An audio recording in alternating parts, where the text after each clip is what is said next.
out. They are. Just watching my brother stream. He was doing Shadow of the Colossus. Indeed. You finished it. He did. For the, what, 12th time? Something like that. Oop. I went back to the other menu. Whoopsie.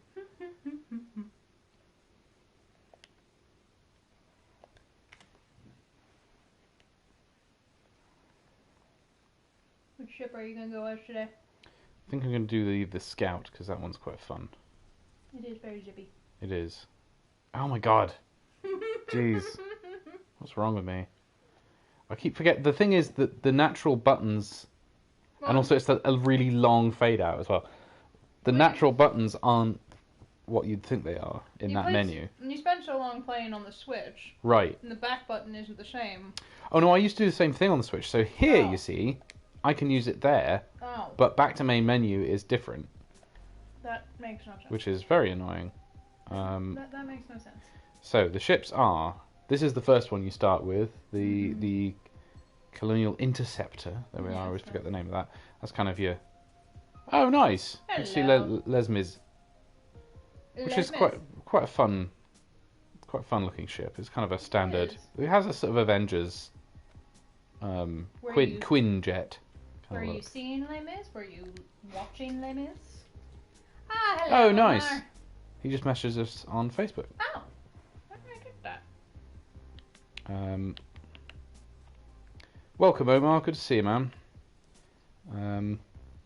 Just message you two on Facebook. I did not get a message on Facebook. Sometimes it goes into requests, which I think you have to look at on. Omar and I are already buds on Facebook.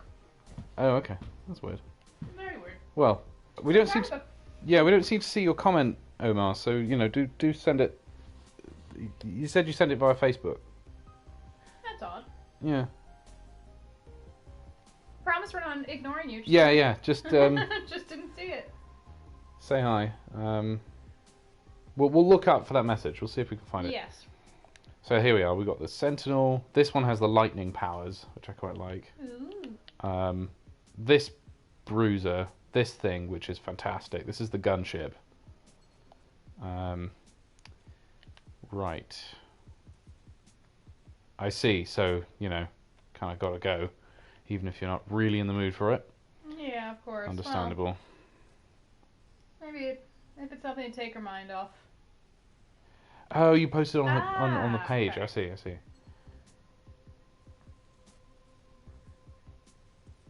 Oh gosh, right. I forgot about that. It's been a while. Yeah. Rough. I'm sorry, man. I hope you that's really, really difficult to deal with. So Absolutely. wishing you all the best. There we go. I saw Omar's comment. Okay. He was just asking us how we were. Oh, that's very nice of you, Omar. Thank you. Yes, we're good. We're good.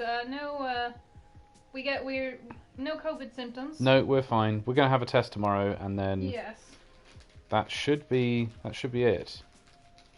Just a heads up, both of us make an effort to use social media other than YouTube as little as possible. So Right. if we're very slow to get back to, please don't take it personally. Yeah. We just try and mediate social media in our lives as best we can. We're very sparing with our use of Yes. of You'll the probably notice internet. I haven't posted on Facebook in like a year.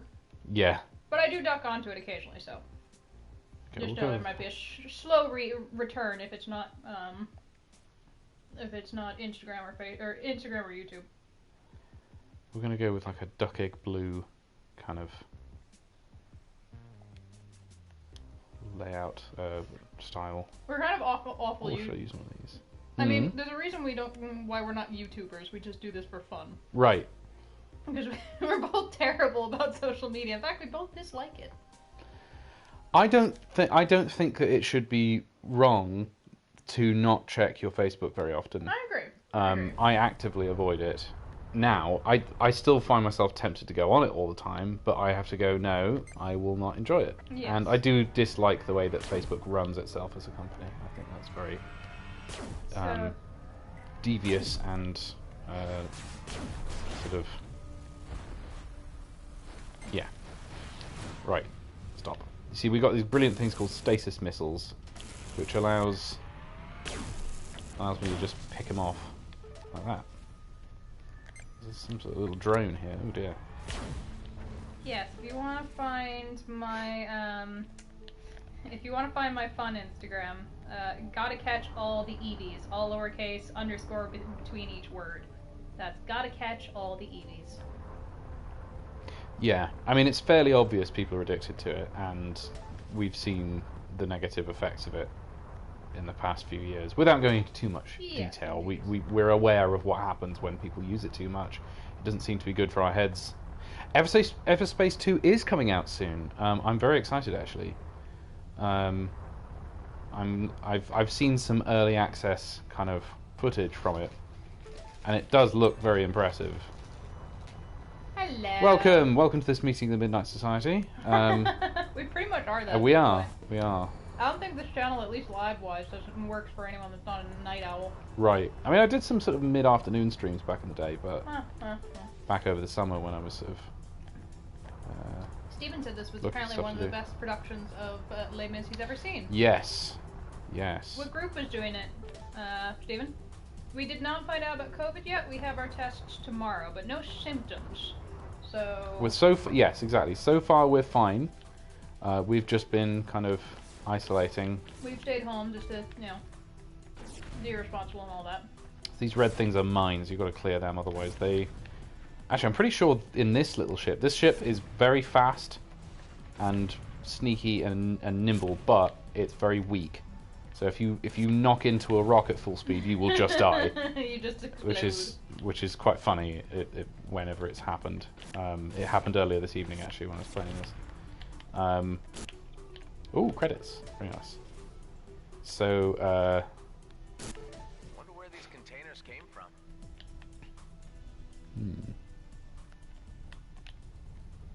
Oh, we've got jumping suppressed. Better sort that out. Yes, indeed. Yes, when jumping suppressed, that means somewhere there's a little device, hidden device somewhere in the map that's blocking your hyperspace drive from working. So you've got to go find it. Ooh, I want to bet it's somewhere over here where the turrets are. It's always. In fact, look, there's a little. There it is. Oh no! Oh dear. Okay. Oh dear. Oh dear. This is not. This is quite hard. Oh my. Right, cloak. It was a tour group, so not the West End folks. And my hat's off to them because the amount of freaking work that went into the whole thing was insane. I'm sure. I'm sure. Right. Well, I'm glad at the very least it was a great production. You gotta just have a very random. Oh, that's the way to avoid the turrets. Yeah, Thursday we get our test results back, so there'll probably be one of. You can expect one of two kinds of streams on Thursday. Yeah. Either kind of irritable. We've got to isolate for 10 days. I don't get to go home for Christmas. Yeah, exactly. I will be very grumpy. Annalise will be very I'm grumpy. just going to apologize in advance because I will be very, very grumpy. But fingers crossed. Probably. Well, neither of us kissed our friend that oh, we don't make a habit tested of that. positive. And so everyone else that we know who's interacted with her has been negative. So yeah. Fingers crossed. I just walked out of the Royal and made my way and passed up Mary Hill. Ah, that was it. Okay.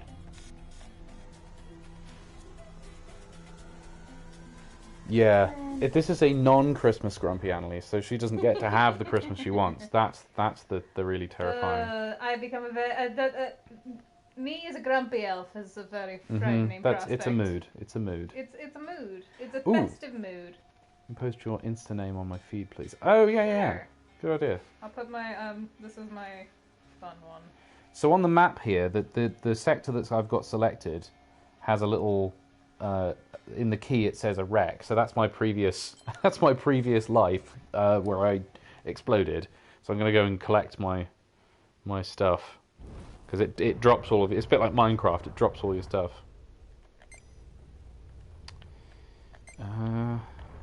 Glasgow directions that two Glasgow guys like John Smith and Stephen Allen would vaguely know about.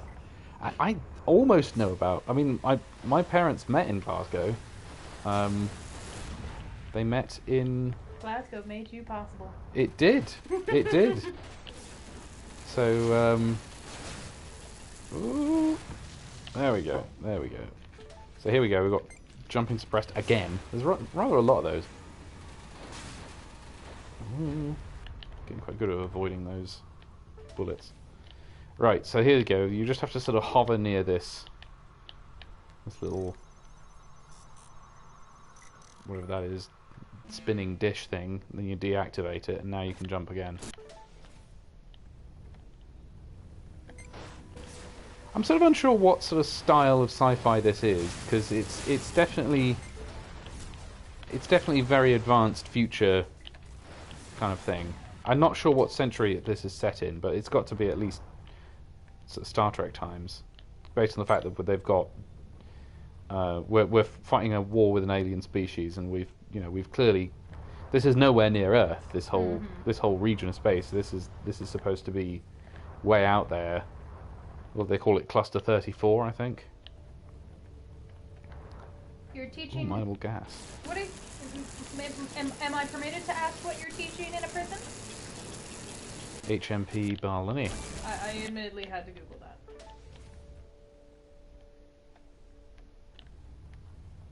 that. Yes, Stephen on. Only EVs. EVs. All the EVs. Only EVs.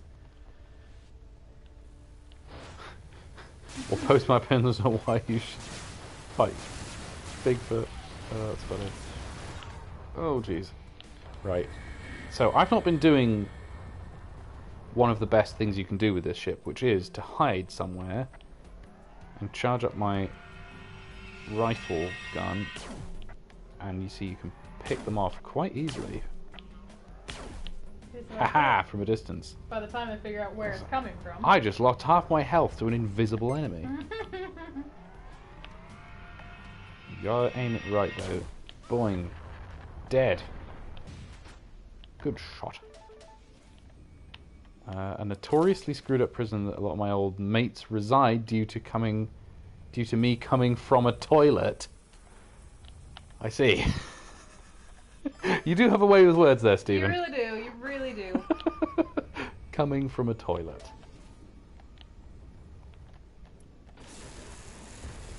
Oh, there we go. Now, for some reason, this station, whatever this was, this space station, is already exploded. So if you puncture these gas tanks and steal the gas, it doesn't, like, G&B don't get angry with you. Even though they've clearly still got their big mining, you know, these... Ow.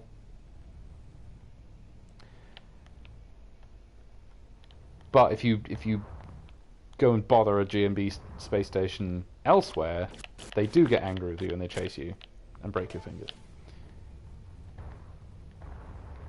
English and basic writing. 50% prison inmates are, and to some degree, illiterate. This is not a coincidence. Right. Yes. This is something I was vaguely aware of. Well, very good on you for doing. Yes, good like on a you. Very That hard sounds... but necessary job.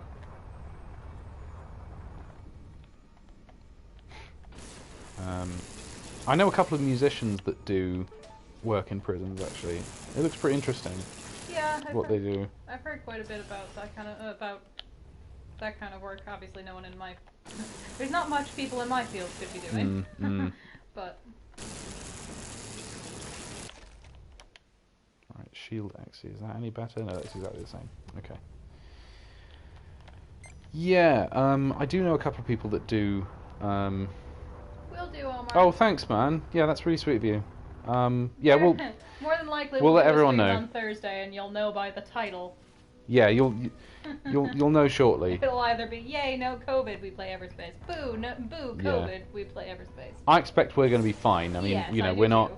ill. We're clearly okay. I mean, the either question is whether we are asymptomatic. Yeah, either way we're feeling fine, which is Yeah. the most important thing. But Right. it's just a question of are we asymptomatic, in which case, obviously we have to isolate, which means obviously Christmas plans are askew. Yes. So, we shall see. But we will let you know. Woo. Classroom assistants. I have to work with prisoners as classroom assistants. Interesting. Well, you'll get some interesting stories out of that. Indeed, indeed. Many which I'm sure you won't be allowed to share. Right. Well, I do think, John, this is working very well towards your goal of being one of the eccentrics. There you go. You're gonna That's get what a you lot need. of good stories out of this. Like, if you want to be the eccentric, you have to have a lot of stories, and 80% of them have to be almost just unbelievable. That's right. They That's have to right. be on that border of, is he always telling the truth, or is he completely bullshitting everything he says? Right. My old art teacher used to do work in prisons. She actually said she really enjoyed it. She said it was very rewarding because for a lot of inmates, you know, it was the first time they'd ever been kind of given a chance to sort of do something different, you know, do something creative and have a creative outlet for their lives. Same with music, you know, people who do music in prisons too. Uh-oh. Do we have any chocolate? Do we have any chocolate? That is a very good question. Unfortunately, I think the answer is no. Is it too late for me to order chocolate? I don't think so. You could probably do that. Is it morally wrong for me to order chocolate? It is this not. hour? No, absolutely not. We can order chocolate. Votes in the chat. Should I order chocolate? A friend of mine worked there for a while teaching creative writing and recommended the gig. Okay. Okay, well, came recommended, I guess. Yeah, I mean, people do, you know, I know a few people that do it, and I've always heard it's actually a very rewarding thing. Has a face that looks like it barely fits itself. I got the Karate Kid 4K box set today. Nostalgia Tuesday. Excellent. Nice. Karate Kid. You know, I've never seen the Karate Kid. I'm aware of the like. Have I, I'm aware of the music and the wax on, wax off thing. Yes. Because that's famous. That's famous outside of. You know, they did that on Family Guy and everything. Ooh, gotta take out these Oh, turrets. wanna know what I wish you had in England? Mm. Insomnia cookies. Yes, I love. Okay, now question: are you What? guys aware of Insomnia cookies? It's the best. Okay, can I explain it? Please, if you would. It's the best franchise ever. It's obviously a cookie franchise. They make fresh baked cookies, but they only open up in college towns, and their hours are 6 p.m. to 6 a.m. It's literally a business designed to exploit drunk college students Well, drunk and also with the munchies. Yeah, it's drunk, high, and pulling all-nighters college students. I order from them all the time on all-nighters. And you could get a box of like 6 warm, They're freshly really baked nice. cookies, and they deliver. Yeah. So when you're in your dorm room pulling an all-nighter, you can order fresh cookies to your door. And it's just the best thing ever. And That's I miss pretty it good. so It's pretty much. good. If anybody's wondering why I'm shooting the little flashlights, you do actually get a cash bonus for shooting a certain number of those. That woodworking. It should be in Cambridge. If there's anywhere they should trial it, should be Cambridge or Manchester or some big college town. You know. Yeah, start it in one of the big college towns so that it can work its way to Reading. Although the thing is, it works best. Like I went to one in Amherst, where there was. Do you want to maybe order Yeah. before things get shut? I was just trying to decide what Nottingham, I wanted. exactly, Omar. Yes, it will be great in Nottingham. I was just trying to decide what I wanted. Do you want anything Yes. specific? What do you want? Actually, I don't know. You sounded so sure that What they you got? knew what you wanted. I don't even know where I'm ordering from. Probably either the BP. There's a BP in Tilehurst that is usually open fairly late. That's a good option. You just dox yourself. Oh, don't worry about it. I've been to Nottingham a fair few times. My brother went to college there. Well, you've only doxed yourself as far as the nearest, you know, to within the town you live in. I don't think that's fine. We live in Reading, you know. Yes, that's a world. Nobody here is going to be stealing your identity or anything like that. Ooh. A shopping drive. See, that was very bad. That's what happens when you hit one of those mines, or when a mine goes off near you. Is you nearly die. I could order ice cream. That is very good, but I can't really eat that on the stream. I think probably Maltesers, if you can find them. That's usually my go-to. I love Maltesers. And they're not too sugary. They're mostly just... I don't want like masses Ooh. of junk food. I just want a nibble of chocolate. Oof. I've got wine. I haven't been drinking it. You do. There's a problem there. Ooh, I think I want a Terry's chocolate orange. Oh, that's a good choice. Good choice. Because that also lasts me a few days. Yeah, it takes a while to. Ooh, they have a section of Nanobots. American confections. Okay, what is? Let's find out. And don't worry, guys. I will be catching up on the comments in just a moment. I just doing important things. Okay, let's see what counts as American confections. Tootsie Roll bar? No. Milk Duds, Warheads, interesting. Lots of Reese's products. Warheads. Oh gosh. I did love Warheads as a kid. I couldn't finish one. I had to spit it out. It was Sweet awful. Tarts? I haven't seen Sweet Tarts in a while. Sweet tarts fun. God, they have Twinkies? Sweet Taste of USA Cup. What the heck? I don't know what that means. Neither do I. And I don't actually think I want to be honest. So yeah, a lot of this game is just kind of running around collecting stuff, which you need to craft better weapons and that sort of stuff. Have you seen the mayo version of Terry's Chocolate Orange? What? As in, like, with... what? As in, like, with mayonnaise? I sincerely hope that that's not... Oh, dear. I'm assuming this is like a brand thing, and not like an actual mayonnaise thing, because that would be Gack. utterly nauseating. I'm pretty open-minded to food, but holy shit. Oh, God. Steven's retching. Steven's making retching noises. We've killed Steve. Mayo version of... Oh, I'm not sure I could handle that. I think that's a little too intense for me.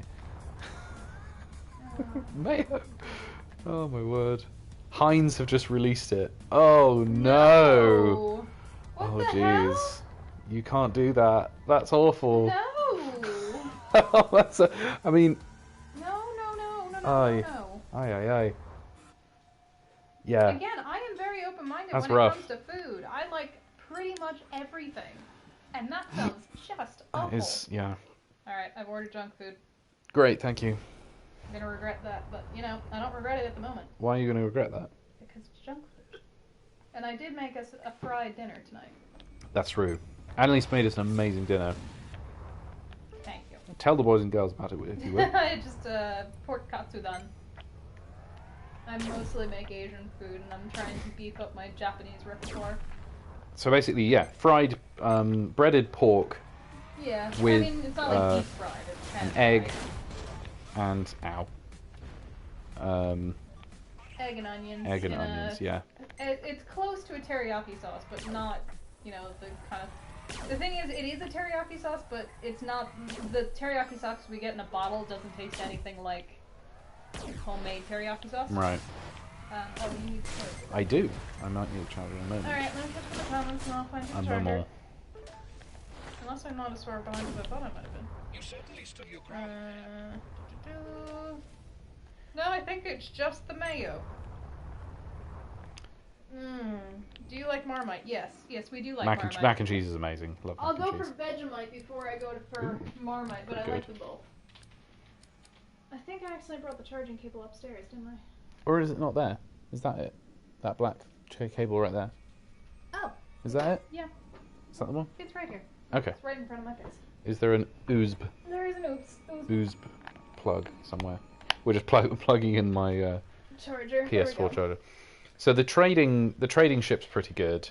You can, but anytime. No, Stephen, Vegemite's amazing. It's so much better than Marmite. Let's be honest. All right, here's the important thing, Steven. I understand if you like Vegemite, but do you like if you don't like Vegemite, but do you like Marmite? Because for the life of me, I can't understand people that don't like one but do like the other. That's a good question. So yeah, you can trade, you can get more resources and things. Anytime I see dark energy or dark matter, I try and pick it up, because that is some of the hardest stuff to get in the game. That's kind of end game content. You need quite a lot of it. He likes neither. Oh my. I mean, let's be honest, it's an acquired taste. It is. But As one of my very funny friends, who actually he was the one who cut off the stream the other day because he called me up. Yes. As at one point said, "Marmite, it tastes like ass." It's my friend Lewis, who's great. Does, but a very thin amount of Marmite on a grilled cheese sandwich or in a cheese toasty, oh, it's just the best. It's just the best. Favorite dessert is tiramisu. Good Oh, very shout. good. Very good shout. Oh dear. Is that the layered one? Yeah, That's the one with lots of layers. espresso in it. Ooh, very nice. That's what Hunter made for the Halloween party. Yes. Okay, I remember now. You can put little edible tombstones on it, much like a graveyard. Ooh, Jesus. Okay, sometimes you can do that. And you can explode everything if you're not careful. I thought Twiglets was Marmite. I thought they were just snacks rolled in Marmite. Is it a different thing? It's a slightly different thing. Oh. Because Twiglets taste exactly like They Marmite. do. When I was a kid, I used to ask for Twiglet toast, which means toast with Marmite on it. I called it Twiglet toast. Adorable. It's funny, I really love Marmite. I can't eat too many Twiglets. Oh, Twiglets are amazing, especially once you get that burn going. It's just like having whiskey. Okay. You get you get a little bit of a nice warm burn. Lovely on a winter's night. I'll probably be having some if I stay home for Christmas. That'll probably be my lovely Christmas treat. A big bowl of Twiglets. Yeah, to be sad that I'm not in America with you. If that's what we have to do. Feel we've traveled so far. Hope it leads somewhere. I always thought Marmite tasted like what I imagined Stan Laurel's shoot. And Go And West. Go West. I haven't seen that. Got me craving Twiglets now. Yeah, that happens. I don't quite get the whole. I could see Oh, jeez. maybe, I don't know, Twiglets at a bar, while you're having a drink, Yeah. nomming on some Twiglets. But for me, they're not a nommable food. They're not the kind Right. of thing I just sit there with a bowl of and eat endlessly. You should see my Uncle Ian. He does. I have noticed. Right. Omar, I think it's a Decepticon. Yes, the Omicron variant. Now, I did see a very funny thing on Instagram the other day, which was somebody had drawn like a Star Trek novel, an original series novel, in the correct font that had, Spock and Bones on it, that said the Omicron variant. Star Trek, the Omicron variant, because it just does sound so sort of sci-fi-ish. And particularly kind of slightly cheesy 70s sci-fi. The Omicron variant. It sounds like it could be a Robert Ludlum novel, like The Bourne Identity, The Chancellor Manuscript, The Omicron variant. The Omicron variant turns out to be, I don't know, some secret drug that the Oh, I was gonna say CIA, it sounds like the MacGuffin of a Lara Croft game. it does. Oh no, these are bad. These are bad. You need to get rid of these very fast, because they steal your stuff. Yeah, Like that? just like I said the other day, it's Spyro the Dragon. Na na na na na. Did he fly himself into I an think he asteroid? did actually crash into that asteroid as well. Ha.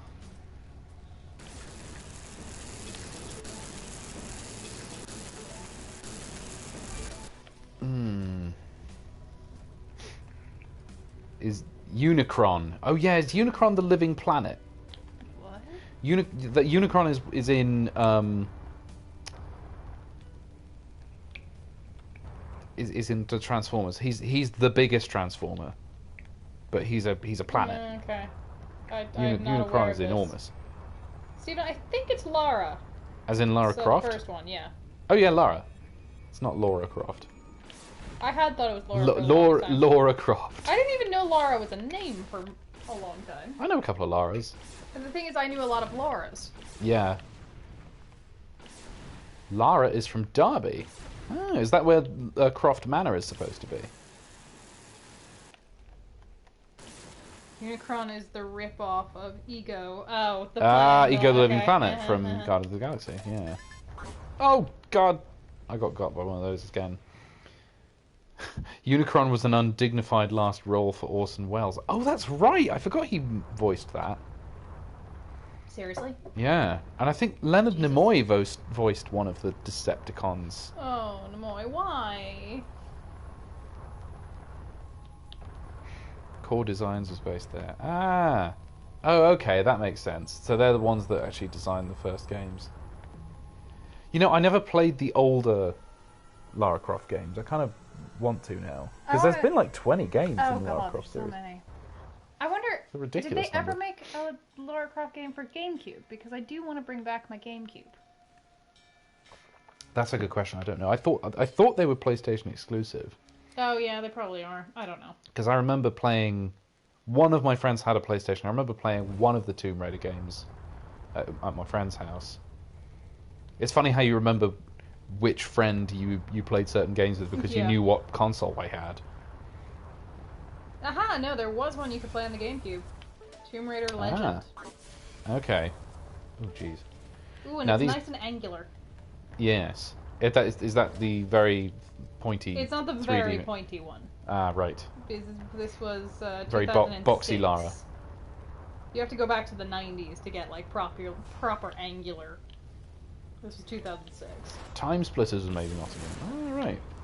I know Nottingham quite well because my brother went to uni in Nottingham, so I've been to where was it he lived as a student? It was I think Lenton, was that it? Orson Welles became famously rather obese towards the end. And ended up playing a planet-eating robot. Oh my gosh. No. That's very funny. I'm filing that under. Oh no. Oh no, yeah. Now I can't get in here, can I? Because I haven't got an access key. No, they refunded me something for my order. What didn't they have? Lenton, yes. Ah, that's Yeah, it was fine. Lenton. Yeah, went to the movies loads with my brother there. It's good fun, good times. Our delivery driver's gonna hate me. Oh well, Well, if they already do. Let's It's be fair. true. I ordered 4 sweets, which makes it a little bit less bad, but they were out of one of them, which means he's bringing me a bag of Maltesers, a Terry's chocolate orange, and I think some Reese's peanut butter cups. Well, that's not. Oh, jeez. Oh, if you hear that alarm, that means bad things are happening. Oh, jeez, I managed to get it. That's a big missile. To be fair, John, That that's a could- dream of mine. Yeah. That's a life dream right there. Like Mr. Creosote from Meaning of Life. Please, please no. Those things, if that hit me, that could one-shot me. Oh, I miss Paris. Paris is great food. You've never been. You've always told me it's good. I mean, On I word of have. mouth, I'm going on word of mouth. As long as you avoid the tourist areas, the food's amazing. Okay. So, mineable ore. Ooh. Freighter wreck. I do like freighter wrecks. I'm kind of a cool... It's like, what happened to this? Did this get Event Horizoned? What was this? Oh no. Ooh, now, I don't actually use the stasis missiles very much, so I think it's probably better to collect those and scrap the others.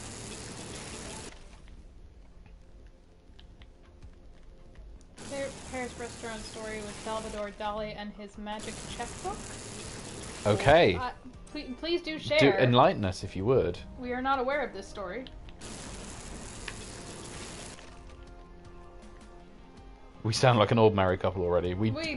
The thing is, we we've have only for been... years. I know, we've only been married, you know, just over a year, and we're already falling into the certain... We've bickered like a married couple while we were still dating. We do. Plus, we've known each other for, what, nearly 8 years now. Coming up January. No, it's... Wait, Yeah. isn't it coming up 9 20, years? 2013 Yeah. to 2021. 2020. 8. We're going into 2022 though. Oh, yeah, we are. So nearly 9 years then. Holy shit. I love you. I have a doctorate. It's okay. It's not Supposedly. mathematics. It's not. It's not. I'm It's sorry, not. I'm mean. You are. But you love me anyway. Proving Omar's point right here that we're bickering. Oh, God. I hope it's entertaining. That's the main purpose. As And we do, long as yeah, it's entertaining. we do. Ooh, it's one of those weird little worm guys. Ooh, run, little worm, run! So when you blow up, I do quite like these. Don't hurt him. This little guy. I'm not going to. I'm just following him so people can see. He's so cute. You blew up his home. Yeah, when you blow up certain asteroids to mine ore, they go "Meow," and they start they run away. They're like, "Oh, my house!" Right, I'm gonna pull this up on the phone so I can If you properly would, read it. yes. Omar says, very entertaining and informative. Oh, good. Yes. This is what it's like to have known somebody for that long and get married. And It's been a while. yeah. And we haven't killed each other. No, I mean, I'm pretty sure I have like at this point, you know, most people have a, you know, hippocampus and, you know, a frontal lobe and so on. Yeah. I'm pretty sure I have an Annalise lobe in my brain now. It makes me sound like a tumor. Well, you have a Michael lobe. You're like a specific part of my brain. It's like that bit in Star Trek where Data says he has set aside certain subroutines just for Aw, his that girlfriend. was cute. But see, that's really sweet. Yeah. In a he's trying kind of way. That makes me sound like I'm a tumor. Well, you know that Tim Minchin song, "You Grew on Me." Oh God, I love that song. I love Tim Minchin. That was a good Let's shot. see. John says he would go into fancy restaurants with around 50 of his closest hangers-on, rack up bills of tens of thousands of francs, and when it came time to pay, he would pull out the magic checkbook. He would fill out the check, sign it, but before handing it over, he would, let's see, I'm just moving over here, I lost myself, do a sketch and sign it, knowing the restaurant manager would never cash it. Okay. Oh my God. That's. Well, you know how much he wanted to be paid for appearing in Dune, right? The Jodorowsky Dune. That's so clever, though. You know, it's like, well, you can cash it, but it's an original Salvador Dali, so I mean... That's very true. It's probably worth more if you If don't it- cash it. Well, exactly. That's so Dali was a freaking dick. clever. Holy shit. Now, I just got one of the best weapons, which is the static discharger. What it will do is discharge the person's shields in an explosion. Nice. Ow, did it work? I don't think it worked that time. But ow! Oh Maybe he jeez. didn't have shields? It's supposed to work. But it's a good way... Okay, I think... there we go. That's working now.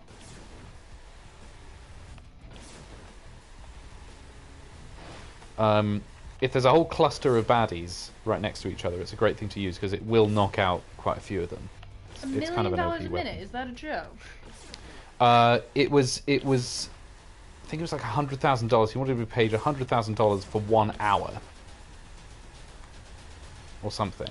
No, it was they wanted to. Well, that wouldn't make sense. He wanted to be paid $100,000 an hour. So their plan was, well, we'll just we'll film all of his stuff in 1 hour, and that will be how that works. See you soon, Omar. Good stuff, Omar. Have a good rest of your Have a night. good one. He says he's still going to watch on TV, but he won't be commenting. So yeah, have a Good. good one. Ah! That way, for Oopsie. about the last 20 years of his life, he paid for practically nothing. I mean, it's clever. And yeah, it was right before everybody would get wind of it and say, "Do you know that Salvador Dali does this?" Because nowadays, with social media, people would catch on real fast. You couldn't get away with that. Can you imagine if Robert Downey Jr. just went around not paying for anything? Yeah. Be like, yeah. Oh my He god, does yeah, that. you can find some of them. Amazing. Have a good one, Omar. Keep well. We'll keep you posted of the situation. We're going for our tests tomorrow, so we should know by Thursday. Indeed. I do like these beaten up old bases. I think they're quite cool looking. Ooh, some fuel. Oh, I seem to be okay Oh on no, fuel. Steven insists it was $1 million a minute. $1 million a The minute. producers went, how long he gonna be in? 3 minutes. Good lord. That is extraordinary. And quite ridiculous. I like this picture of him with a cat. Oh, that's famous. Isn't that an ocelot? That is... Holy Holy crap, that is an ocelot. Alright, I take it back. You shouldn't have an ocelot. Can't do anything with these. I think I have to move on to the next sector, guys. Oh god, that thing is eating his arm.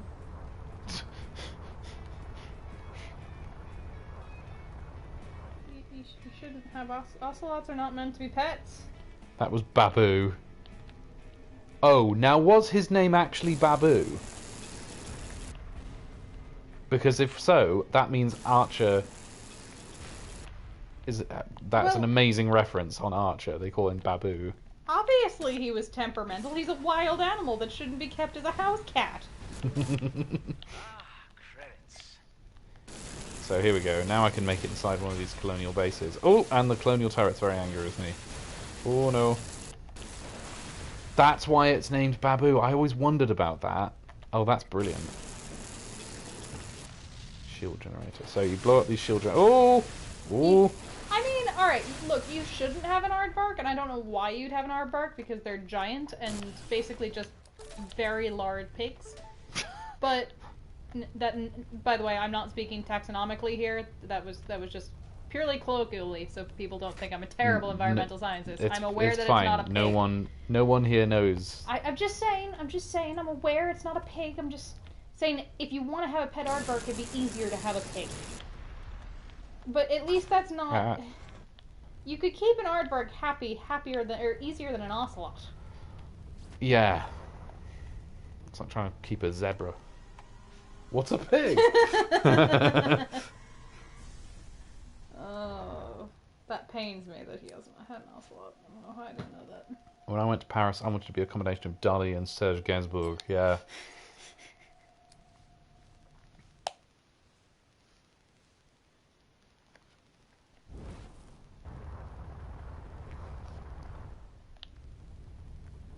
Ooh. Alright, here we go. Let's try this out. I think we have to be in range. I saw something.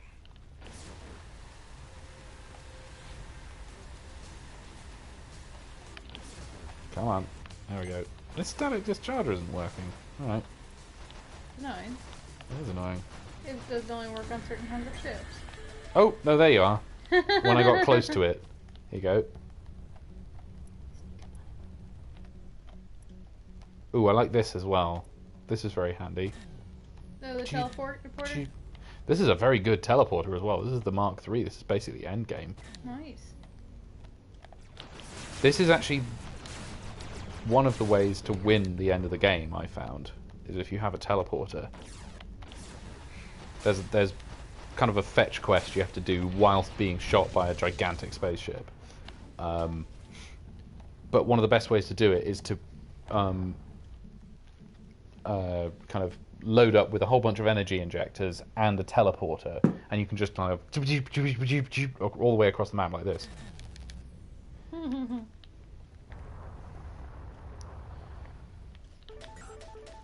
How would we survive winter without the heat blanket?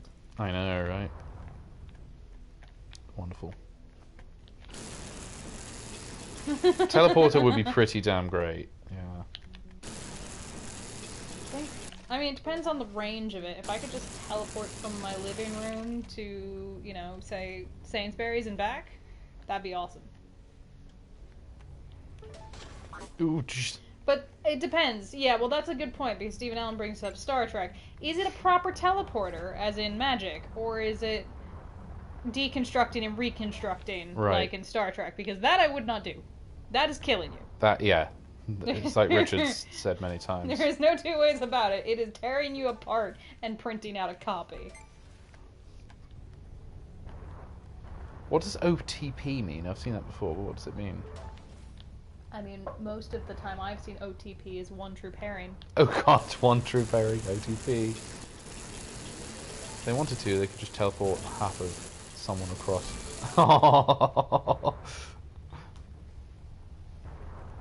It's just a head appears in someone's living room. No. Oh god, now I'm thinking that episode of Star Trek where the floors start getting all wonky. Oh yeah. Someone half falls through Somebody the floor. falls through half the floor. Oh, no, they don't fall through half the floor. They have to fall through the floor. This is What? an important ordering choice. Stephen, one true pairing. Let's go with that. Well, I don't know. There's so many internet acronyms, and sometimes they overlap. Ooh. Ooh, that was fun. It's fun. The trouble is, this uses a lot of energy. It killed Wayoon in an accident. Yeah. Whoopsie. Whoopsie. Now, can I? Stephen and John can attest. I tried to play this the other day after you had to run off, and it went badly. I didn't know. I couldn't even figure out how to get to this menu. I see. Ooh, I lowered the energy consumption of this. So, on full energy... There you go. See, I can go quite a long way. Cool. On a full... I meant to write OP over... Okay, yes, we know what OP is. OTP. Well, I mean, they've kind of... That's the thing. They kind of ruined transporters with the Abrams films because they made them ridiculous. You can beam to other planets now. And I'm moving ships and... Transwarp beaming and stuff. Like, well... I mean, that's what I liked about... No more ships. That's what I liked about Enterprise, at least for most of it, was that the transporters were kind of this experimental thing that, in theory, were really only meant for stuff, and you only used them on people in emergency situations. And sometimes it would, like, merge you with a tree. Oh, God. That wasn't Enterprise, though, was it? Oh, yeah. It was? So somebody gets beamed up in a storm, and you've got, like, bits of wood in his face. For some reason I thought that was the original series. Oh, God. Yeah. He ended up dying, didn't he? No. I think he lived, just had some very strange scars. Oh, God. Oh, yeah, these Phlox was a... Good old Phlox. I liked Phlox. Voyager ruined transporters. Let's teleport to torpedoes. That's right. Yes. You know, once you've done that once, like, why aren't we doing this all the time? Well, I mean, that's one of the problems with the later... They sort of... There it came, destroy our worlds. Yeah, those later series of Voyager and Deep Space Nine, they kind of had borderline magic technology, and that's nothing compared to the current season of to the current crop of shows like Picard and so on, which are just, you know, and Discovery. I don't know of anybody that likes those shows. I'm assuming that's like a war treaty thing of we don't teleport bombs into other ships. Not that we couldn't, we don't. Kind of like how the Federation has promised not to develop cloaking technology. Yes. But they figure, well, we're in the Delta Quadrant. Most bets are off. Indeed. What the hell is this thing? It looks friendly. You should go hug it.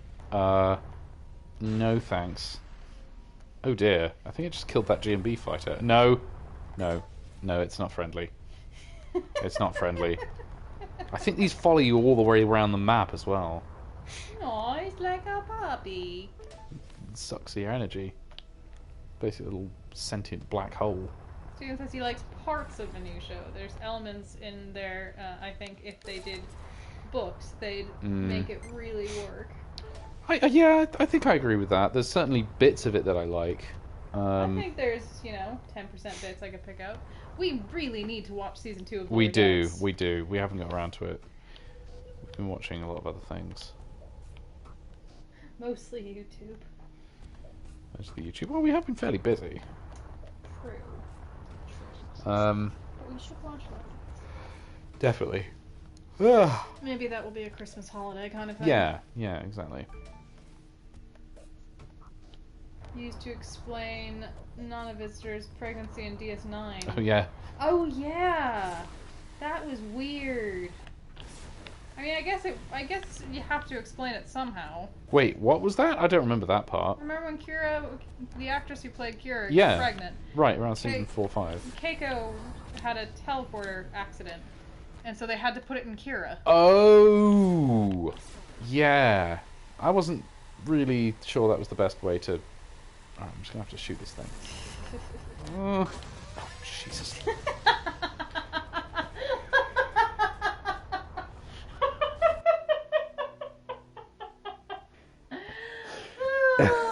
It finally happened, guys. I ran into a rock. And I thought I was being so clever by teleporting out the way of that thing. It's so close. Oy. Enterprise, great elements.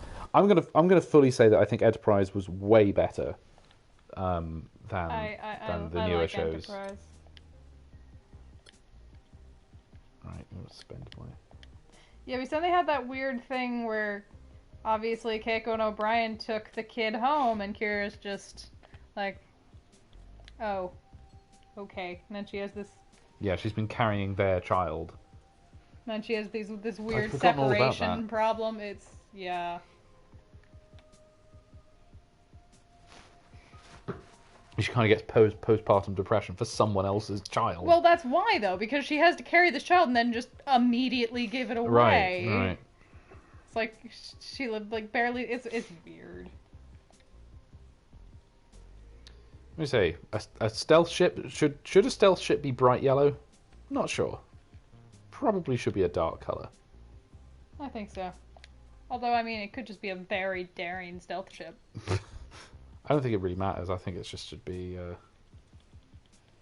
all black. There we go. We're going to do an all black run. Maybe this one's going to be grey. Steven says, some I like texture. Enterprise Season 4 when they finally start going, let's actually start working with this to our advantage. I still think if they started with Season 4, then it'd have been the best Star Trek. Yeah, that's interesting. I saw a few episodes of Discovery and it was not for me. Tried Picard and pieced out the cheeky Irish Romulans. Cheeky feckers! Oh, yes. See, I think the issue, really, for me, I mean, Which one? I don't know if I've ever gone into detail about what I don't like about it. About your real feelings? We hardly know. Or in a blog anywhere that I might have written as self-therapy, essentially. Because I was like, okay, I just need to write out everything that's a problem here. Getting used to this, you know. Let me join you for a while. Oh, this is ladies come to help us. But essentially, I think the writers who write new Star Trek, I think what they really wish they were doing was writing Lord of the Rings. Yeah. And I'll explain what I mean by that. What I mean is, it's all fate, destiny, legends, mythical, mythology. Someone to chat with once in a while. I mean, You have to have faith that you're great. Yes. Ancient, unknowable enemies. Dark forces that, if you're not careful, can be reawoken and come back to life. Just like the Balrog, just like Sauron or the Necromancer. The Necromancer, sorry. It's essentially fantasy writing. Genre-wise, it's in the wrong genre, but it's got science fiction paint. There's spaceships and things go. Gotcha. I think that's essentially my thought on it. I agree. That was a thought I had the other day. It was like, yeah, they want to be writing, I don't know, Wheel of Time or one of those types of things. Discovery should have been better thought out, and Brian Fuller should have just been left alone to make Discovery as an anthology show. If that was, that was a rumor. I never Star was Trek sure. Discovery. We're discovering more about the world. Yes. I would have liked that. Yeah, John Bright. Everyone wants edgy.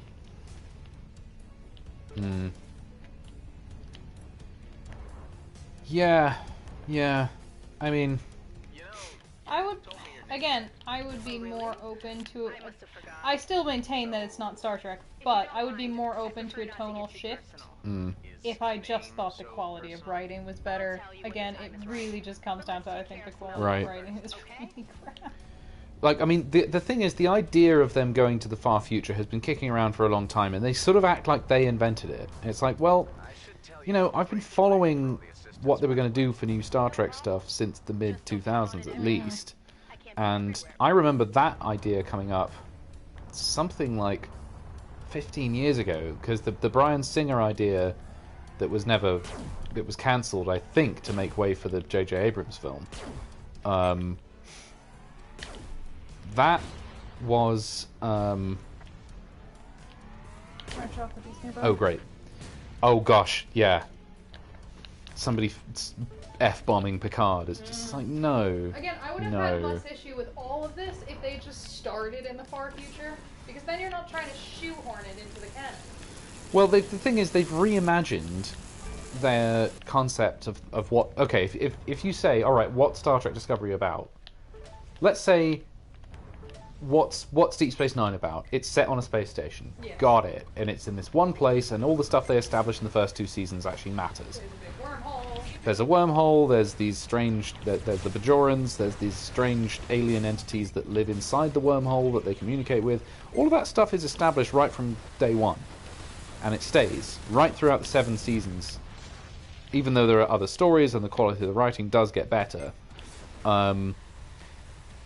But Star Trek Discovery was about the Klingon War, then it was about the Mirror Universe, now there's a weird time travel plot, now it's sort of about... Now it's set 1,000 years in the future, like it just keeps reinventing itself, because they don't really know what they want to say. Yeah. I think that's essentially the big problem, is they don't have any identity of their own. And, you know, they're just constantly ripping off ideas from other things. Star Trek's always borrowed ideas from science fiction. I mean, there's loads of Asimov ideas. Like, it's very influenced by Foundation and all kinds of stuff like that. But Star Trek Discovery is about 4 seasons long.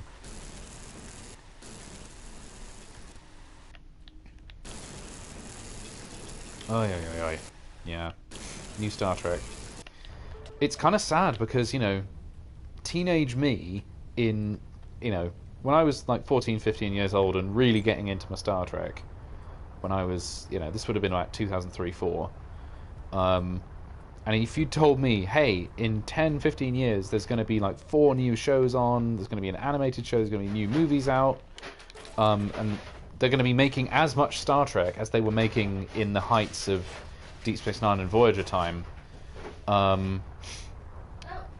Everything all right?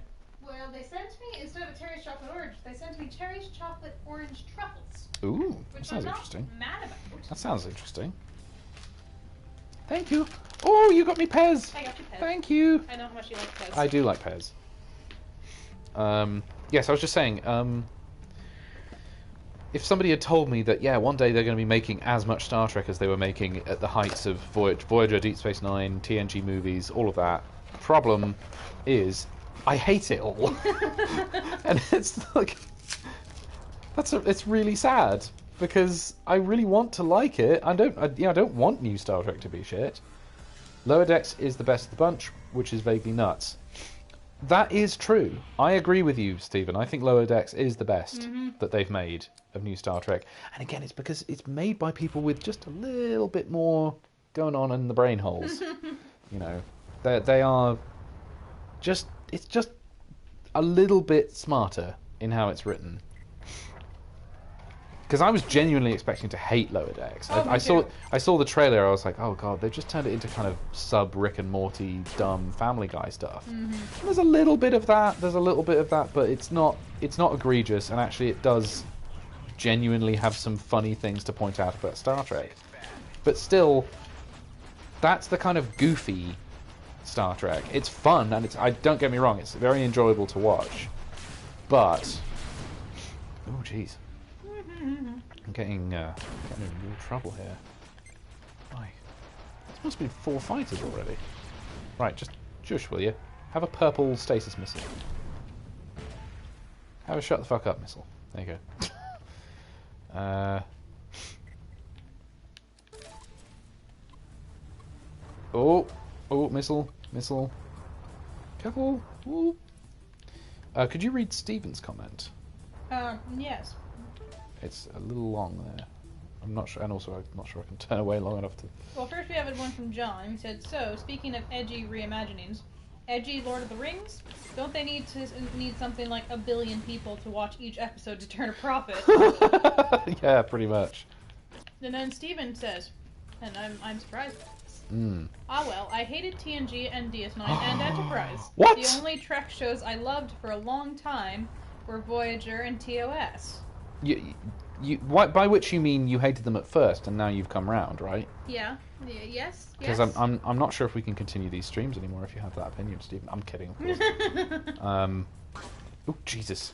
I really need to be careful about asteroids. Well, you did say hated. Past tense. I wasn't into... I liked Voyager and TNG at first. I wasn't into Deep Space Nine in the early days. But one of my friends got me into it by saying, you should get into Deep Space Nine because it's the most hardcore. Yeah. He says, I only got into TNG because I watched season 3 onwards. I hated season 1 and 2. Okay. That's, I mean, Okay. we've all said before, if you wanted to get someone into TNG, tell them to start at season 3. One of my mates from back in the day who used to be a big Star Trek fan, he was kind of my Star Trek older brother, actually, because he'd watched it all before I had. And he was like, oh, have you watched this yet? Have you watched that? Mm-hmm. He was a friend from Youth Orchestra. Mm-hmm. But like, when Picard was announced, when the Picard series was announced, he sent me something just simply saying, oh no. And then he said, I hate Patrick Stewart, he's such an egotistical knob. Because he clearly, unfortunately, I think that does come across in the way the show is made, where Picard single-handedly has to save the universe. Stephen Allen says he's come around to all of them. Fair enough. We were concerned, though. I'm not a zealot, by the way. You are allowed to dislike the things that I like. I'm not insane. I'm insane. I don't expect everyone to also love, I don't know, Sibelius or something, but I do. So, and that's kind of good enough for me. Ooh, lots of credits. Thank you. 1,000 credits, nice. You should try these. They're. Should I? Ooh, I'm going to try it. As long as people don't mind me just munching. I'm going to try a Terry's chocolate. Oh, it's kind of like a Lindor. Yes. It's just sort of ball of cherry chocolate orange. Ooh, wow. Oh, those are good. Okay, you gotta put these over there. Okay. And I'm just gonna nom on them all. All right. Try Terry's chocolate orange truffles, guys. They're really nice. I kept going. I don't care about the Not Ferengi. sponsored. TNG thought the Ferengi sucked. Why are you bothering with these people? Why should I care? Why should Fair I care play. about the Bajorans? Ensign Row annoys me. Yeah. I used to skip the Ferengi ones. Oh no, I still skip the Ferengi ones. I hate... The only place I don't hate the Ferengi is certain episodes. I hate the Ferengi in TNG. I hate them in all of the franchises. The only one where I don't despise them is some episodes of DS9. With Nog. Yeah, and only when it's specifically about Nog or Quark. The thing is, later on in Deep Space Nine, there's stuff you haven't seen yet, but Nog, and don't spoil it, guys, but Nog has some very interesting character development later on. Well, I've seen some of in it. Deep Space Nine. I've seen him we've gotten up to him joining Starfleet. Oh, this is after that. This is Okay. as a consequence of him being in Starfleet. It's very good, and it's like, wow, you've actually made me really care about this, Nog. about a Ferengi. Oh god, Lace and Prophet. Oh boy, that one's fairly Nice. yikes-ish now. Fairly. Looking back on it, it's kind of Ugh. it's not great with its gender politics. Let's put it this way. Forget that, it's just a bad episode. Ooh, oh, brilliant. There you go. I've reprogrammed this drone. He's gonna go fight for me. Fight, drone! Fight! Yay! Fight, That is quite a good weapon.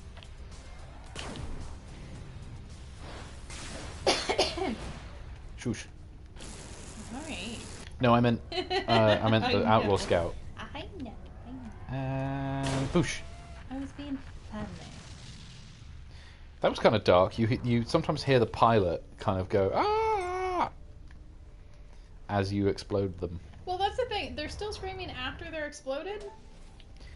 That means you're listening to them burn in space, which is awful. You're listening to their screaming and their screaming ghosts. In a vacuum, in the remainder of the cabin oxygen, I guess. Steven says, I think B5 ruined DS9 for me because I watched B5 first. Yeah. Yeah, that nearly happened to me because I started watching Deep Space Nine in college, in between my college work, and then I started on Babylon 5 because I was worried about all my favorite shows ending, and I wanted more things to watch.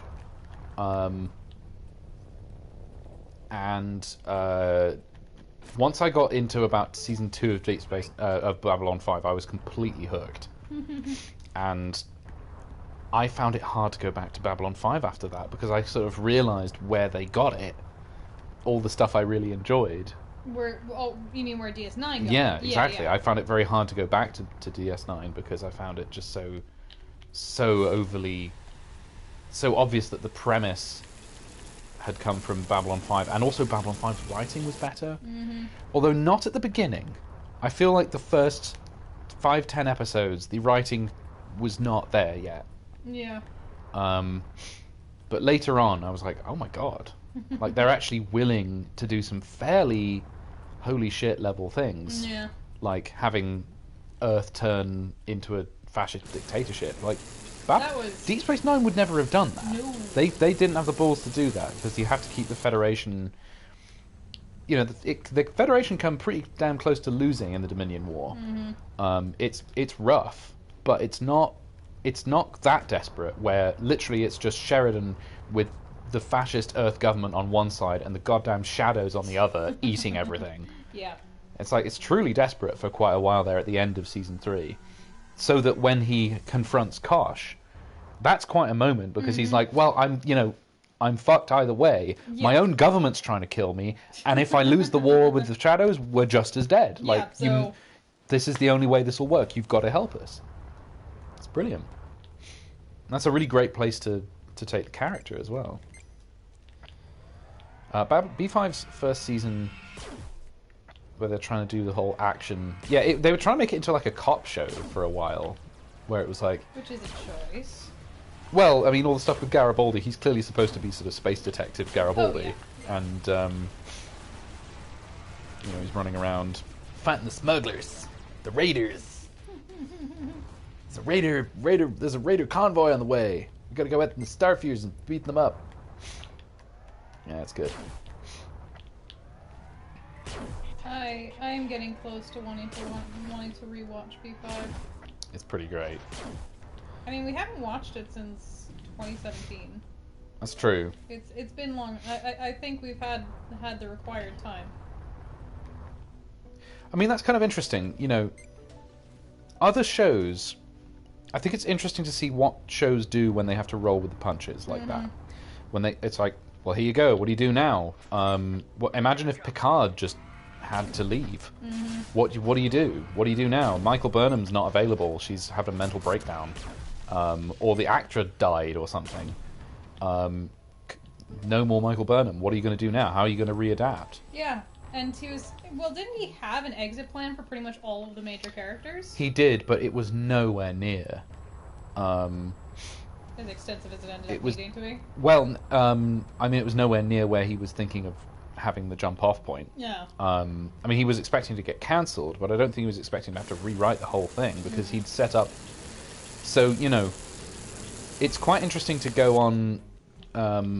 is it called Midwinter? It's something called The Lurker's Guide to Babylon 5 that I've looked at quite a lot, which is an old page as an archive of all of J. Michael Straczynski's comments over the years of what the original plan was.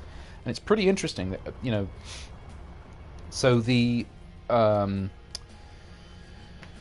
prophecy you see at the end of Signs and Portents, which is the first episode where you see the shadows, and that Centauri woman with the bald head basically has a Vulcan mind meld with Sheridan and shows him like this is the future. This is what could happen, and it's a shuttle leaving Babylon 5, which is exploding. That was going to be the end of season 3. Oh, okay. The shadows were going to come to Babylon 5. They were going to try and take out Sinclair, and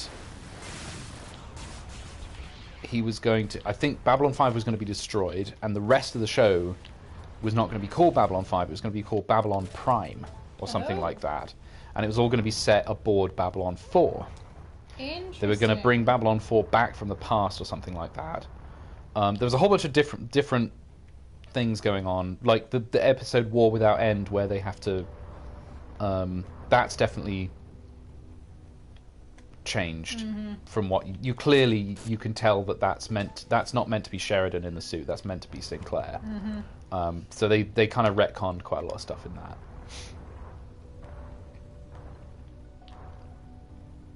Yeah, that's such a great episode, and that's Majel Barrett. You'll both be Emperor, but you'll only be Emperor after one of you will become Emperor after the other dies. I especially like that because Veer just. He's like, what? Veer hasn't had much character development by that point, so it doesn't seem right that Veer could possibly be Emperor. But by the end of the show, it's like, oh yeah, that fits. Well, plus, I do kind of like the idea that they only became Emperor because there was literally nobody else left that could do it. Because stupid Emperor Cartasia had been assassinating everybody, and he was just nuts. So Babylon 4 could move. Okay, I didn't know that. Now here's a very, very geeky fun fact. There is only one shot of Babylon 1. Of the first Babylon station. It's at the end of... What's that TV movie called? It's the one set in the past, all about the Earth-Minbari War. Oh, okay. At the very end of that, they talk about how, essentially, they're setting up Space NATO to try and prevent a further war, and by creating a neutral space. But it was sabotaged because there were vested interests against it, etc. And they show you one little shot of the front of Babylon 1 being sabotaged. Yes. And it's not really, Babylon 2 and 3 didn't really reach full levels of, they were never really finished. I think there was only space frames or whatever. Babylon 4 was then, mysteriously went missing, and then they finally made it with Babylon 5. Interesting, I didn't realize. But we never see what the others look like. Yeah, we only see Babylon 1, 4, and 5, really. Oh, Londo and Jakar's relationship is amazing, especially the elevator scene. Oh my god. Oh. Yeah. Well, which one? I mean, there's two elevator scenes with Jakar. There's the one where he goes, "Dad! Yes. Dad! Dad! How can you apologize to them?" I meant the one... So great. I meant the other one, though. That one is great. Yeah. But I meant the one where Jakar is just laughing hysterically because Londo is going to die with him. And again, that was a famous instance of the actor just choosing to do something. And apparently J. Michael Straczynski heard that laughing, and he was like, "I didn't write a funny scene in this episode, what are they doing?" And he goes down, and he was initially angry. He was like, "You can't do this." But I think they'd already filmed it in a serious way once or twice, and they didn't feel it worked, so they said, "What if we played this as comedic? Like, we're going to die in here." And he's like, "You must help me." It's like, "No." That's the thing, though. For me, that made it darker. It's so funny. Because he takes so much joy in Londo's suffering, even if that means he dies. I don't have to do anything, and I still get to watch you die. As the Earthlings say, "Up yours, guy." Wonderful actor. Wonderful. Speaking of Centauri, I like the fact the previously rather silly character of the Regent actually dies bravely and with some dignity. Yeah. Oh dear. Because he is made not emperor, but I suppose, what do you call? He's serving an interregnum, I guess, like a Cromwell, right? Oh god. Oh god. As far as Revelation was pretty amazing. With where he sees his father, aka Kosh. Yes. Right, let's skedaddle. Ooh, let's skedaddle. Jakar, that's the thing. You say every time I think of a character in B5, I think, oh, that character's development was my favorite. But then I think, oh, but then there was this. They character. all develop. Oh, but then there was this character. I mean, I do think that show is a masterclass in character development. Oh yeah. Well, there is actual development, as there isn't in TNG, to be frank. Yeah. I mean, that's the kind of sad thing about Riker, is that essentially the best of both worlds is the end of his story, because by the time he was already up for promotion, after that he's just kind of there. Yeah. He's just kind of there to give secondary orders and be, you know. I mean, it's one of the reasons why DS9 was, as far as writing Be the goes, XO. probably superior. Because Yeah. there's actually character development. Well, I think the thing that's interesting about it is it's not just that. I think Star Trek would have done it if they could, but they had their hands tied by Rick Berman, frankly. Yes. They also had their hands tied by the fact that it was a bigger budget show than Babylon 5 was. There was a little bit more leeway in Babylon 5 to kind of do what they wanted. Yeah. And Straczynski was sort of weird in that he managed to convince people to let him do it the way he wanted. Even though he was comparatively, I guess, unknown at the time. I don't know what he'd done before, in TV at least, before Babylon 5. Probably not much. He was known as a short story writer and stuff, I think, but not as a TV writer. Yeah. I think he did like a couple of episodes of Murder, She Wrote or something, but he certainly wasn't super experienced. So I guess he just won people's trust eventually. Yeah. Shot that when we were trying to figure out what he'd be called, he's like a regent. Well, yeah. With a winky face. But the whole thing with the Centauri is they're meant to be kind of Napoleon era Europeans, aren't they? And so the idea of them having a sort of interregnum where there's no emperor, but there's this guy's keeping the throne warm. Apparently Frakes liked playing Thomas Riker because he thought there was more room for development. Oh, that's why he came back on Deep Space Nine, I'm guessing. That would make sense. Because he wanted to play his own evil twin. That's kind of a fun idea. Shall we close after this run? Whenever you explode next. Yeah, I mean, I'm doing okay. How about you? Okay. A little bit longer. I don't want to be up all night. I'm having a good time chatting Star Trek. Me too. JMS was actually working kids animation. Oh yeah, worked on Captain Planet, Real Ghostbusters, Dungeons and Dragons, and He-Man. I was never big on not the those. Dungeons and Dragons. Oh no, animated. Okay, for a second I thought you meant the Dungeons and Dragons movie. I see. I was deeply concerned. So the thing about the motorbike, do you remember the one where Garibaldi builds a motorbike, and he starts like driving it around the ring? Yeah. They only did that in one episode. Apparently, that was a thing that they had to write in. Why? Because I think it was an advert for Kawasaki or something. It was a product placement, essentially. The only other time I'm aware of something like that happening on Babylon 5 is apparently Warren Keffer, everyone's favourite character, Warren Keffer. Do you even know who Warren Keffer is, Annalise? No. He's the pilot that sees the shadow ship and then gets killed by it in the end of season 2. He was asked to put in a hotshot pilot character, and you can tell he has like absolutely nothing to do in that season because Straczynski just hated those kind of characters. Yep. Like I think he says like 4 lines. He says like, "Oh, there's something out there in hyperspace. I want to go look for it," and then he does nothing for 8 episodes, and then goes look for it and dies. Great. Han Solo, who never was. I'll take these things. He's like, "Well, I added this character, and you cast him." He died pretty horribly too, didn't he? He gets lasered to the face by by a shadow ship. He gets point blank shadowed. I thought he got put in a shadow ship too, didn't he? No, that's Sheridan's wife. Oh, I thought it was implied that happened. That was just a thing they did. Oh, I thought it just killed him. Okay. I thought it just murdered him. I think they only take you if you have a latent level of telepathy, because it can't connect with you otherwise. Terrifying. He's just introduced, and it's like, you don't know who he is. Let's focus on him. Yep. Yeah, well, you could tell that JMS kind of relished in killing off that character. I think that was his plan. He was like, "Yeah, I just, I added the character. I did as they asked, but I'm going to kill him. I'm just going to get rid of him." I'm not keeping him around. Oh. He got to bond with the ground pounders. Gropos. That was a good episode, the Gropos, and it had Terrence Williams. What was his name? Captain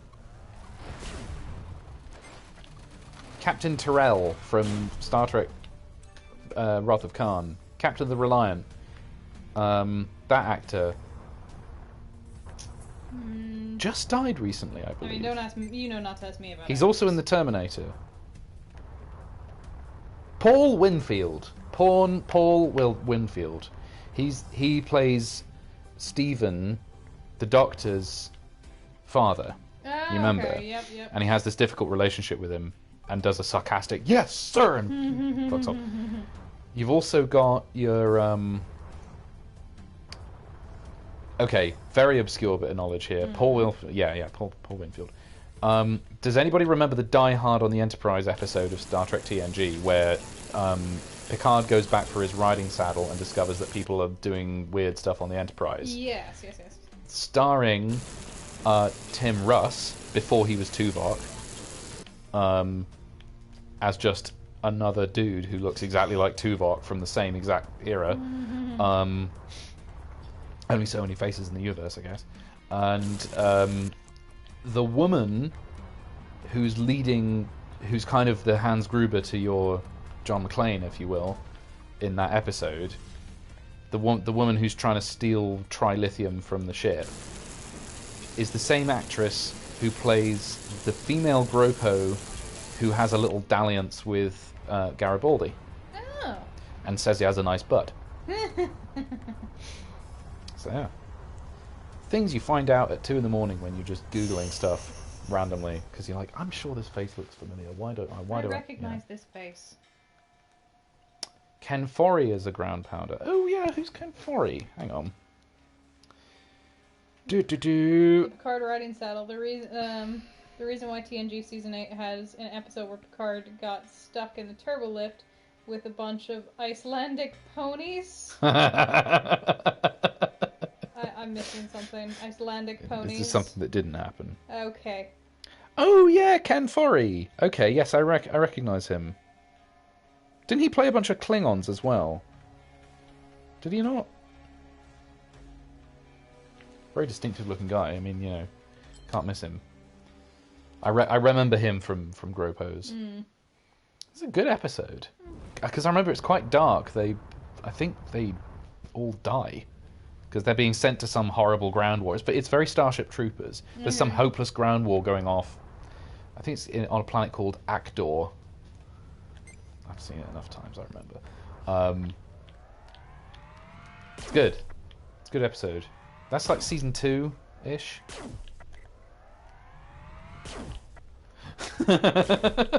Oh god. Okay, I want to have that. There's a fake episode guide to season 8, which they never made. Oh. Okay, next time we're at a Star Trek con, we need to find one of those. Sure. We need to be on the lookout for that. That sounds fantastic. Doodly. Yeah, man. What are they going to do with Babylon 5? I know we've discussed this before. I have not got any clue what they're going to do. Because unfortunately, like, I just don't know if they can assemble that kind of cast. You know, that group of actors again. Quite a few of them are still around. I mean, obviously Claudia Christian. So I almost wonder if she might not make an appearance. Just leave Ivanova as is, please. My favorite character. Don't mess with her. I do kind of like that her last appearance is in the last episode, right? She is in the last episode as an older woman, right? I thought so. Yes, because she It's been a proposes while, a toast to Marcus, and it's supposed to be 20 years later. Oh yes. And they're all telling jokes about Londo, right? And it's after Londo and Jakar have just died, haven't they? Because that's been mentioned. And so they're remembering that. And Via is Emperor. Yes. Okay, it's all coming back to me now.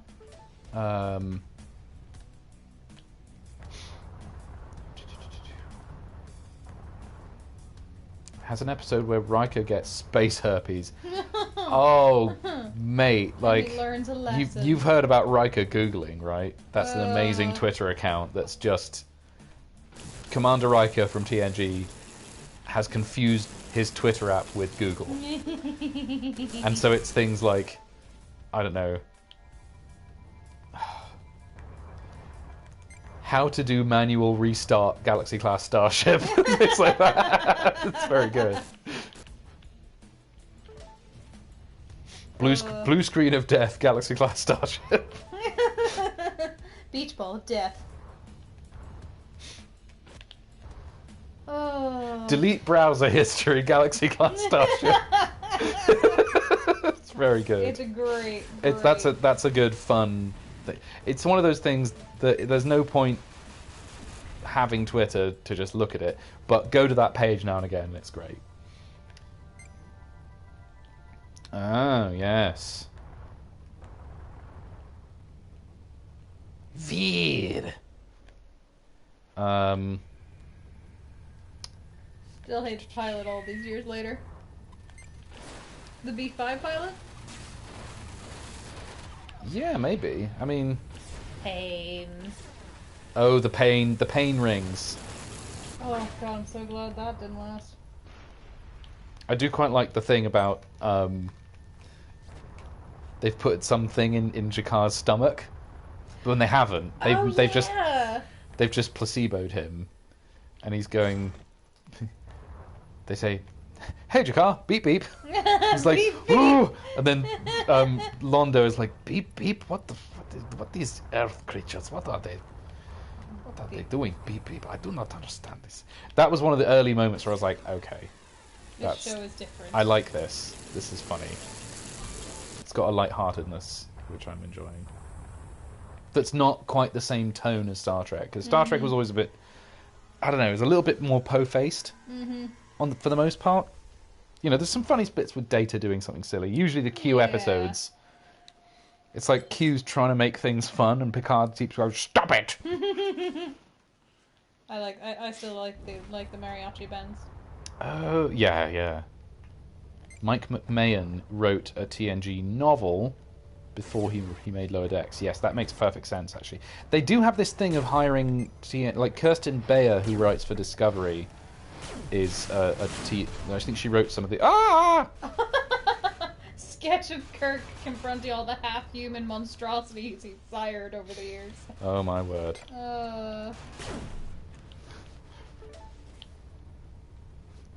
I love that idea. That's hilarious. So Kirsten Beyer, who writes for Discovery, I don't like her, or I don't like her style, but she writes some of the Voyager novels, I think. I've seen her name crop up doing that. So, you know, I mean, that's the funny thing with the writer's room for the current Star Treks, is that you think it should work, because they've assembled some good people. Yeah. You know, there were good signs early on that things were looking promising, because they had Nicholas Meyer involved, they had Brian Fuller on Discovery, and then things started going weird. So I don't know what... someday we'll find out what was going on behind the scenes of Discovery, and how the concept of the show changed. Something was off. And how they ruined it. How they wasted all that potential. Enterprise had the 2 novel writers in Season 4 that wrote the Vulcan trilogy. Did some of that get adapted into the one where the Vulcans...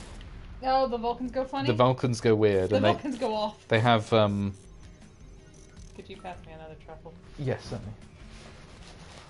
There you go. Oops, sorry. The Vulcans start... The Vulcans... They lose their logic and start going they're mad. past their expiration date.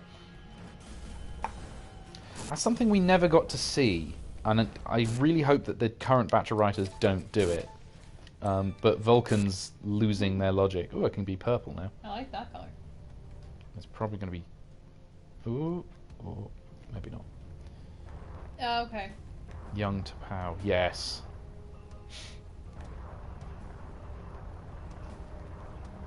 And like saber-toothed tiger type things in the deserts. Do you remember?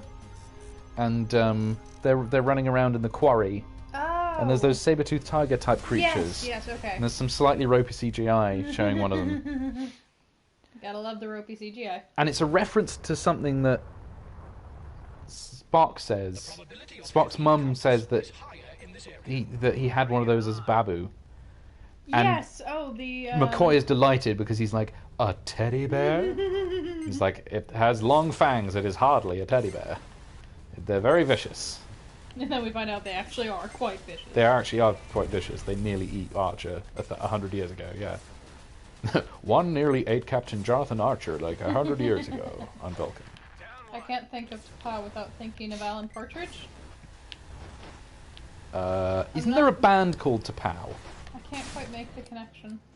It's probably referenced in Partridge. It's probably one of those really obscure Partridge references. Oh, come on. Take it out. Ah, I do like... It's very satisfying taking these things out. Come on. Yeah. Got him. Oh, God. The explosions do knock you out of orbit a bit. It's quite funny. Elite Okkar fighter. Wait, do I have to fight one of these right after I've just blown up a giant frigate? Apparently. Though one of my favorite characters, not used much, where the augmented humans in DS9 were used as an autistic spectrum metaphor. Have I gotten Yes, we have, because... I know that that we've seen that Bashir is augmented. Yes. But That's some of the same stuff, I think. Okay. And they introduce his kind of quirky band of guys. Like, there's the guy with the kind of mustache who talks really fast and keeps jumping up and down on it. We've watched that one. It is not ringing a bell. I believe you, but it's not ringing a bell. That's a really good one. And his parents turn up. Or maybe we haven't read that. I feel like I've watched that one recently, so maybe... I don't think I have. The monster thing was a reference to TOS and TAS. You see the creature in the episode of TAS where Spock uses the Guardian of Forever to go... I think... Ah. My phone is dead, so... Well, they would use it to go to a different time, because it's a time-traveling... Time-traveling teddy bear? The Guardian of Forever is a gateway that you can use to travel through time. They just recently reintroduced the Guardian of Forever on Discovery, and they had a big reveal where it's just a guy in the snow on some planet called Carl, and then at one point they're like, "Who are you really?" And at one point he just goes, "I am the Guardian of Forever." It's like, "Yeah, do you remember that from the original series? Do you remember that?" Yeah. So what? Oh god. Okay, I might be about to die. Cloak. That's the thing I don't think they quite get between Discovery and Lower Decks, is both of them are drawing attention and reminding us of things we knew about from previous series, but then Lower Decks goes and does something with it. Right. They actually do something clever or funny with it. They don't just say, "Ooh, remember that thing?" They bring back the thing, and then they do something with the thing. I mean, there's quite a lot of just thrown away references too. Well, yes, of course there is, but the whole premise of the show is to do stuff with the things. If I may, that's my new definition of Lower Decks. They do stuff with the things. And it's also, I mean, it's set in my sort of ideal time period, Star Trek-wise, which is just after the end of TNG, just after the end of Voyager, that kind of time period where, you know, it's the world of the TNG Star Trek, really. It's not yet another reimagining of the original series. It's not yet another, you know, prequel or anything like that. It's like, no, proper, to me, that was the golden era of Star Trek, was, you know, next generation, nice comfy ships that look like ocean liners, colourful uniforms. The space shots in Lower Decks look amazing. Yeah. Way better than Discovery, considering Discovery has a way higher budget. How good the ships and the space animation look for what is essentially just an animated show. Is great. Just an animated show. You know, I like animated shows. No, I mean it has a way lower budget than Discovery though, Oh, yes. and for my money, it's way better. than the Look. big budget stuff. Yeah. Steven says Lower Decks adds to it, like the Pac-Lebs. You bring back the worst TNG villain ever, and you make them the new series arc villains, and make them the Lower Deck version of the Borg. No one wanted Pac-Leds back. Nobody. That is... Our ship is broken. Yeah, nobody wants those guys. Oh my gosh. Is that the... I'm just trying to remember. I don't... They're the ones who carve up the Cerritos at the end Oh, of yeah. the first season. But they're also the ones who do a stupid kidnapping of Geordie LaForge at one point in like season 2, and then they're never introduced again. Our ship is the Mondor. It is broken. We cannot go. It's like they just have a very simple way of communicating. Apparently you're really going to enjoy episode 9 and 10 of season 2. Okay. We'll get there by the time we get back from Christmas break. Does one of them kind of reveal? Does a Pac-Led reveal himself to Mariner and go, "It was me, James. It was always me. I'm the author of all your pain." If so, I'll be very happy. I'm kidding, of course. I'm not saying that's what they're doing. I figured you weren't expecting a James Bond reference in the Yes. Yeah.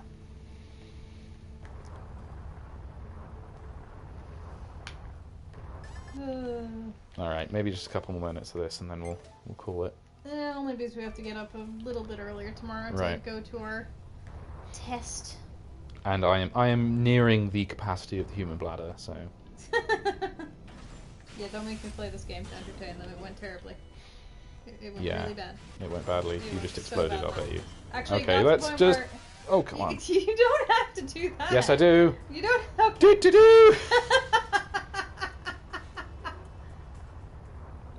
Episode 9 of Lower Decks, Season 2, is the best I've seen since Deep Space Nine, and that's not hyperbole.